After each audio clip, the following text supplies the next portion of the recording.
இந்த வீடியோ என்னோட ஃப்ரெண்ட் வந்து எனக்கு ஷேர் பண்ணியிருந்தேன். நான் உங்கள் எல்லாருக்கும் ஷேர் பண்ணுறேன்.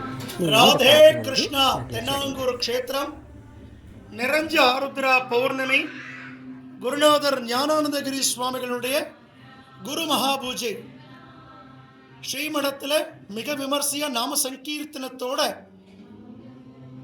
குரு ஆராதனை நடந்துருக்க நம்ம பாண்டுரங்க சுவாமிக்கு பூரணமான வெண்ணெய் காப்பு. எப்படி குருஜி ஆராதனை போது சந்தன காப்போ, சுவாமியினுடைய ஆராதனையும் போது பூர்ணமான வெண்ணெய் அலங்காரம்.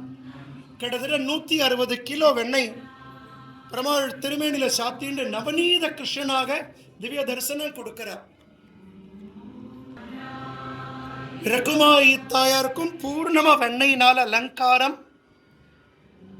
நிறைஞ்ச மார்கழி மாதம் ஸ்ரீவில்லிபுத்தூர் ஆண்டாள் போல தாயாருடைய திவ்ய தரிசனம். இன்று ஆருத்ரா தரிசனத்துக்கு குருஜி பாண்டுரங்கனும் ருக்மணியும் எழுந்தருளி கர்ப்ப கிரகத்தில் திவ்ய தம்பதிகளாக ரகுமாயி சமேத பாண்டுரங்க சுவாமியினுடைய இந்த வெண்ணெய்க்காப்பு அலங்காரம் வருஷத்துக்கு ஒரு முறை மட்டுமே தரிசிக்கக்கூடிய இந்த வெண்ணெய்க்காப்பு அலங்காரத்தை இன்றும் நாளையும் நாம் சேவிக்கலாம். ராதே கிருஷ்ணா, ராதே கிருஷ்ணா, ஜாய் குருஜி.